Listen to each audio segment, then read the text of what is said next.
What is up mga papi? Story time muna tayo. The other day, while browsing TikTok, I came upon this clip wherein may isang mami na nagkukwento about her son na bigla na lang nagsusuka for no reason at all.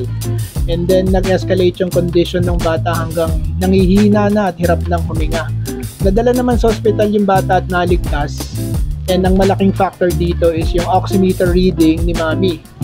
Dito niya nalaman na mababa na pala yung oxygen level sa blood ng anak niya, and that prompted her to bring her son to the hospital. Kaya eto ako ngayon, nabudol ni mami, kaya samahan niyo ako at i-unbox natin tong iCare Fingertip Pulse Oximeter. Let's do this! Throw your hands up if you with it, drop it. Nabili natin tong iCare Fingertip Oximeter sa Shopee for only 389 pesos. Of course, plus shipping yan. Ito yung mga bagay na ayaw natin gamitin pero dapat meron tayo. Kasing importante ito ng thermometer mga papi. Isa to sa mga health gadget na dapat meron tayo lalo na kung may bata or may matanda tayo sa bahay. So ano nga ba yung laman nitong oximeter from iCare? Buksan natin at sabay-sabay nating alamin. Dun sa box, makikita natin yung functions ng gadget like yung pulse rate and SpO2, perfusion index or PI. Nakaprint din sa box yung main parameters and yung specs ng gadget. Like this uses a double AAA battery and has a lifetime of 5 years. So ayan, yan yung AAA battery na kasama ng gadget when you buy it. And ito yung mismong oximeter from iCare. Nothing special, isusok-sok mo lang yung daliri mo dyan sa gitna ng gadget para malaman mo kung ano yung oxygen blood level mo. Ito pa yung isang baterya. And of course may kasamang manual yung gadget natin. Basahin ko na lang siya later. Actually, ngayon ko pa lang ito binubuksan eh. So, maraming nakalagay doon sa manual niya. Of course, yung care, procedure, and most probably yung parameters na kailangan mo malaman when checking for your blood oxygen. So, ito yung nilagyan ng battery. Check natin kung gumagana yung gadget.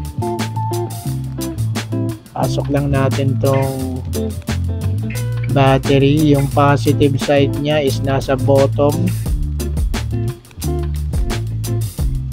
ng gadget. And yun, nag-on siya. So, maayos naman yung nabili nating oximeter. Just press the power button and then mag-boot up siya. Check natin kung mag-read siya. Ito yung daliri ni Cody. Let's check kung anong oxygen level ni Cody just to be sure that the gadget is working. Ayan, so nagbabasa siya, parang nagka-calibrate muna siya bago siya mag-read. And ayan, so 99%. So that's good. Ang alam ko kasi if your oxygen level is 95 to 100, you're actually good. Hindi siya pwedeng bumaba ng 95. Test ko yung sarili ko. Let me see. Okay, so 98% yung oxygen level ko with a pulse rate of 70. I guess I'm normal. Pulse rate, kailangan mo yata dyan 65 to 100. And kung gusto mong baguhin yung settings nito, ang alam ko, pipindutin lang natin yung power button for 5 seconds to see the set parameters. So, ayan o. So, you can toggle between the attributes to change the parameter settings. And then sa pinakababa, you have the exit.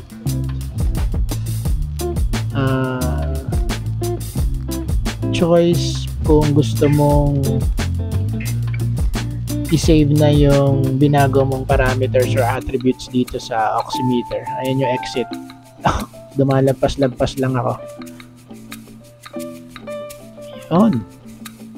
Okay, so that's our iCare Fingertip Pulse Oximeter na binili natin sa Shopee. Very important to mga papi. Of course, kung hindi natin gagamitin ng matagal yung gadget, kailangan natin tanggalin yung battery para ma-ensure natin na hindi masira yung gadget natin kasi yung battery natutunaw sa loob yan. Alright? So, that's it for our video for today. Till the next Boodle. Peace! Please subscribe.